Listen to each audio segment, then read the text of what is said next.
In this chapter, we shall learn about the quadrature amplitude phase shift keying method. Before moving ahead, I will recommend everyone to please go and first study the different phase shift keying methods that we have already learnt in class. They are binary phase shift keying, quadrature phase shift keying, or M-Array phase shift keying. So one thing that we have noticed in all these phase shift keying methods is that one symbol is distinguished from the other with respect to phase. But all the symbols transmitted using this binary phase shift keying or QPSK or M-Array PSK, they all are having same amplitude. This you will better understand if you go back and check the geometrical representation of M-Array PSK system, wherein you will see this representation is in terms of a circle.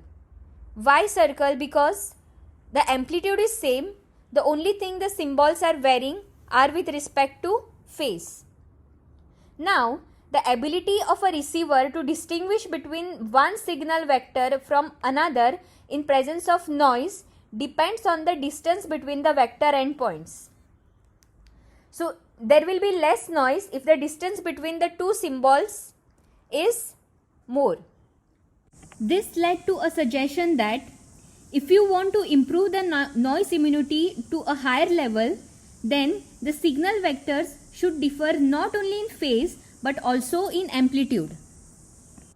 Such a system is called amplitude and phase shift keying system. In this system, direct modulation of carriers in quadrature is involved, and therefore this system is also called as quadrature amplitude phase shift keying, that is QAPSK or simply QASK. It is also known as quadrature amplitude modulation. So let us learn about this method in detail.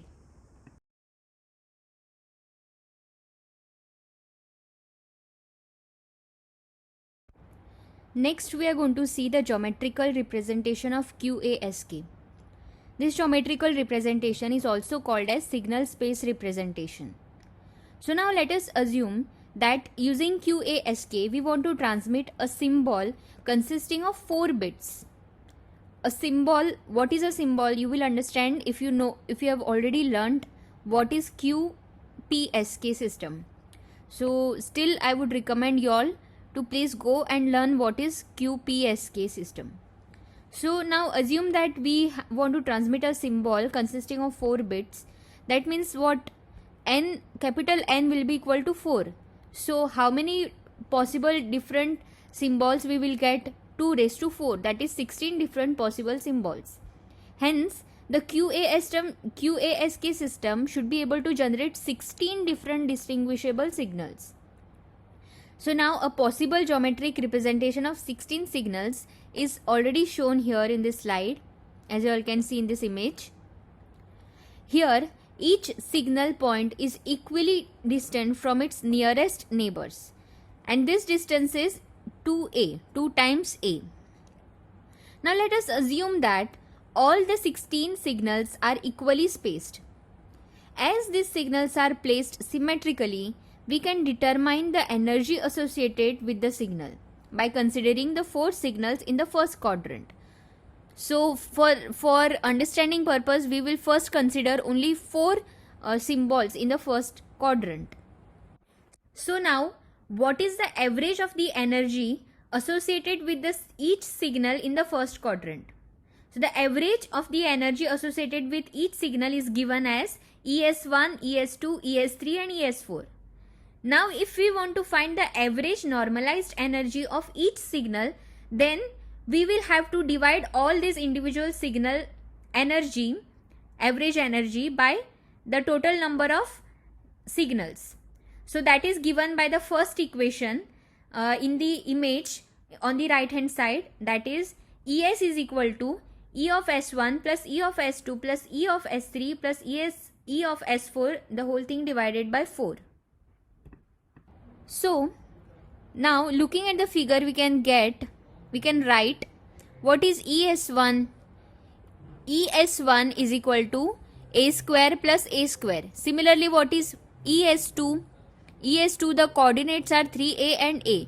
So Es2 is equal to 3a square the whole square plus a square, that is 9a square plus a square.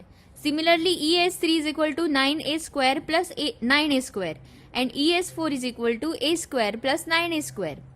Now, if we just substitute these values Es1, Es2, Es3, Es4 in the first equation of the normalized signal energy, that is Es, then we will get the equation that is shown here, that is Es is equal to all the values, that is a square plus 9a square plus a square plus a square plus 9a square plus 9a square plus 9a square, the whole thing divided by 4.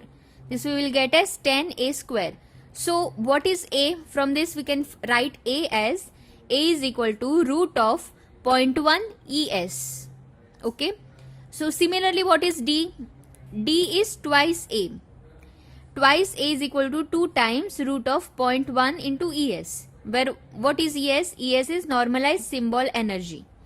So because each symbol consists of 4 bits, the normalized symbol energy is given by es is equal to 4 times eb, where eb is the normalized energy per bit.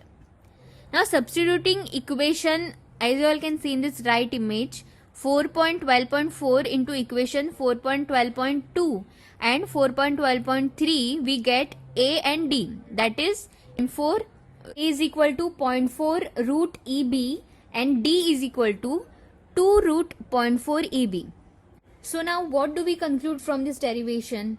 If you just go behind and check, then you will notice that the distance d for QASK system that we have derived just now is significantly less than the distance between the adjacent QPSK signals, where if you go behind and check, where d which we had found out there was 2 root eb.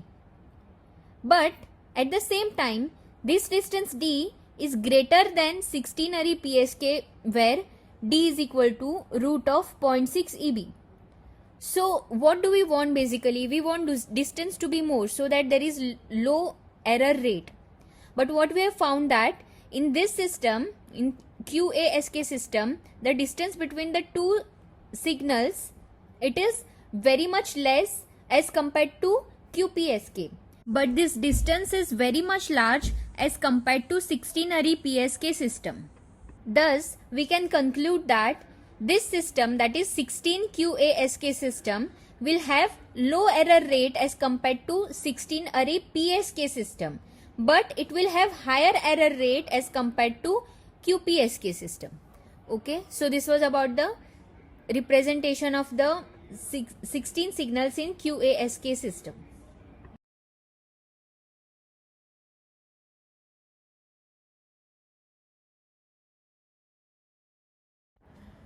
So next is QASK transmitter.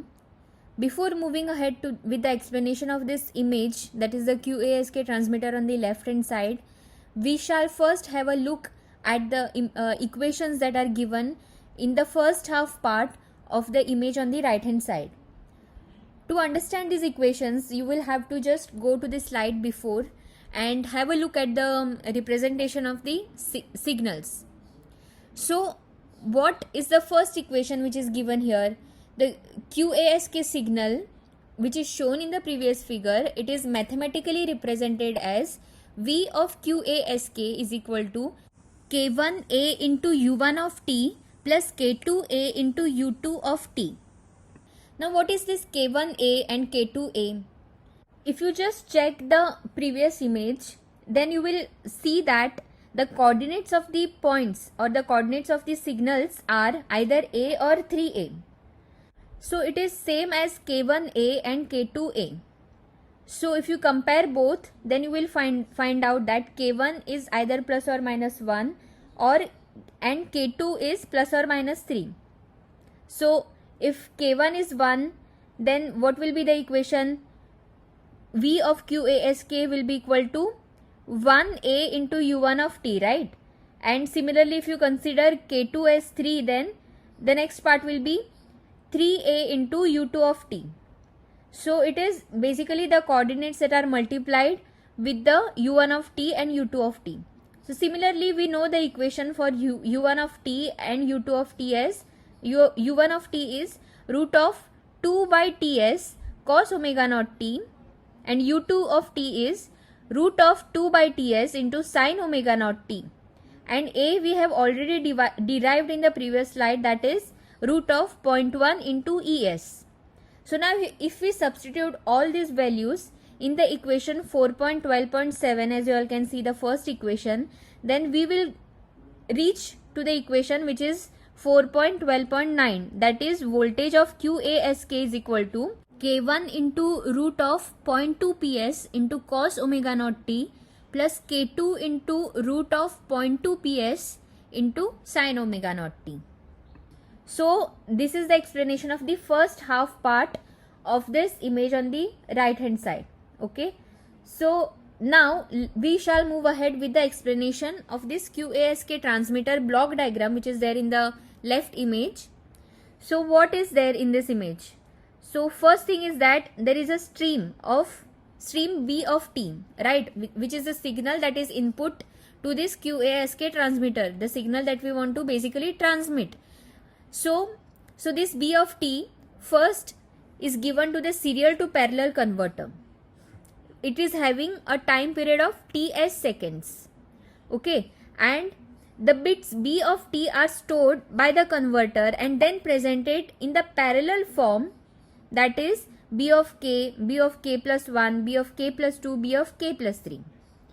So next is, so out of these 4 bits, the first 2 bits that is in this image, that is as it is shown, B of k and B of k plus 1, they are first given to D to A converter, and the other 2 bits, that is B of k plus 2 and B of k plus 3, they are given to the second D to A converter, and the output of the first D to A converter is AE of t, and output of the second D to A converter is A0 of t. So both these outputs are then given, or they are then used to modulate the carrier, that is root of PS cos omega naught t or root of PS sin omega naught t. So they are modulated, both the signals, that is AE of t is modulated with root of PS cos omega naught t, and A0 of t, naught means what and E means what, we have already seen in previous lectures in the class. E means even and O means odd. So AE of t is even and A0 of t is odd.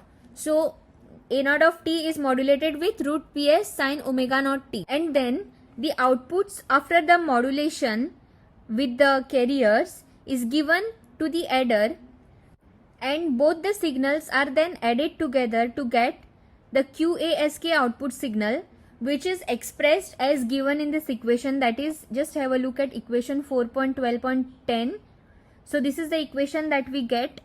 Now if we compare the equation 4.12.10 and with respect to 4.12.9, then after comparing, what do we get? We get AE of t and A0 of t is equal to plus or minus root of 0.2 or plus or minus 3 root of 0.2, depending on the input to D to A converter. So this was the explanation of QASK transmitter.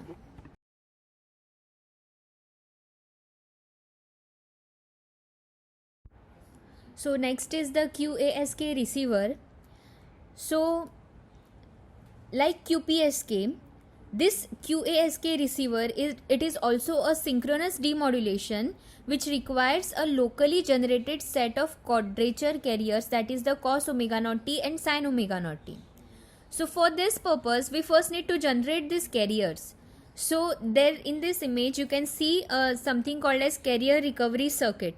So there are 3 blocks, that is raise the input to 4th power, band pass filter 4F0 and frequency divider. These 3 blocks are used to recover the sin omega naught t and cos omega naught t, because we need them as the for synchronous demodulation, we need them as the set of carriers. So for that, what do we do is that first we take the signal which is come as the input to the QASK receiver, and then the input of the QASK receiver is first raised to the 4th power and using band pass filter with a center frequency of 4F0 along with a frequency divider, that is divide by 4. the required quadrature carriers are recovered. As you can see, the output of these three blocks is sin omega naught t and cos omega naught t, which are then fed to the two balanced modulators or multipliers. So these two balanced modulators are having an input from one from the carrier side and the other from the signal that is input to this QASK receiver. So what do we modulate? We modulate the signal that is input to the QASK receiver along with these two carriers. So finally, the modulator output is given to the integrators to recover the signals, that is AE of t and A naught of t, as you can see in this image. Both the integrators integrate over one symbol interval, that is TS. The symbol time synchronizer, which is not shown in this figure, is actually used along with each integrator. Then the output of this integrator is then given to the A to D converter. You remember in this in the transmitter block we had studied, we had used the D to A converter. So here the reverse process is used, that is A to D converter, and finally the outputs of the two A to D converters are then applied to the serial to parallel converter to obtain the required sequence, that is the B of t. So this was about the block diagram of QASK receiver.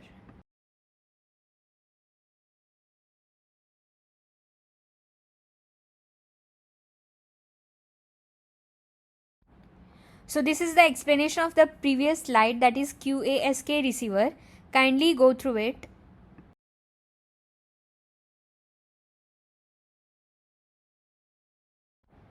So this is about the QASK bandwidth. There is a small derivation which is very simple.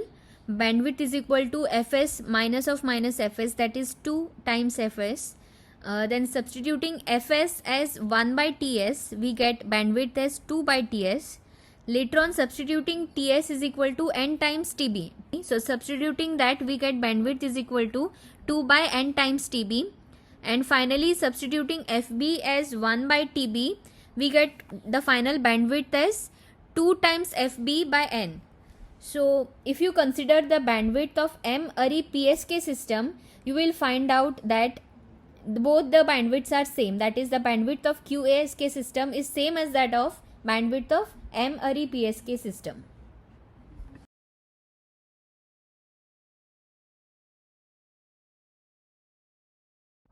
So lastly, here is a small comparison of QASK and QPSK system. Kindly have a look at that.